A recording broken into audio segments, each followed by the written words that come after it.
Ang layo na namin na, ang layo na guys na napuntahan namin guys. Pero doon pa daw yun sa kabilang bundok po. Doon pa raw guys sa kabilang bundok. Kaya muna dadaanan natin. Papunta tayo sa basakan sa kabundukan nila Nanay Antidya. Kasi hindi ko pa nakakita yun guys. Hindi ko pa napasyalan. So ngayon pa lang guys. Kapunta na tayo sa ibang kabundukan.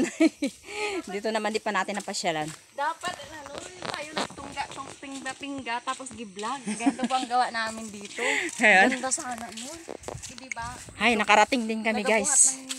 Dito na yung papunta oh. Wala na yung Antidya. Ay baboy oh. Ayun, naglaba-laba na. Yan, nakarating din kami sa bahay ni Nanay Antidya. Kanilang lupain.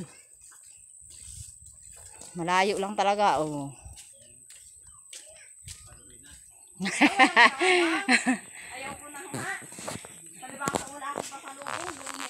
Ayan, dito na kami guys. Napunta na namin ang aming dapat puntahan. Napundo kami dun sa kabilang ibayo eh. Dito na naman. Ang sipag talaga ni Nanay Antidya. Ayan guys, nandito na tayo kila Ate Anton. Oh, nagkapi-kapi na. Nagwa-vlog kami. Naglalaba pala si Nanay Antidya. Ayan guys, dito. Maganda pala dito.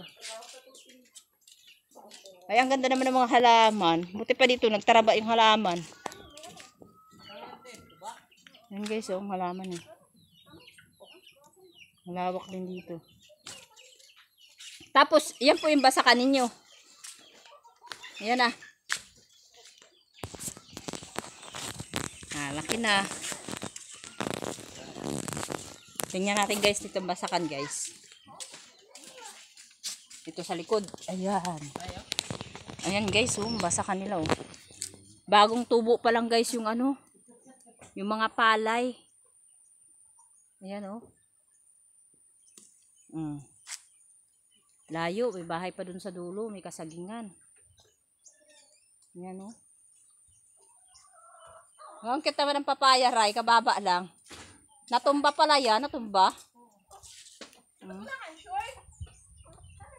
Wow, ganda-ganda dito guys.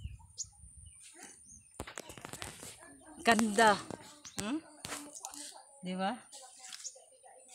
Naglusong kami guys doon sa Pilapil, doon sa basakan na kabila guys. Nagkarit-karit tayo doon ng palay, nag-ani-ani kunwari si Mama Usang, sinubukan ng buhay ng ano pag-aani. Ganun kahirap pala guys, sakit sa balakang, kayo yuko-yuko.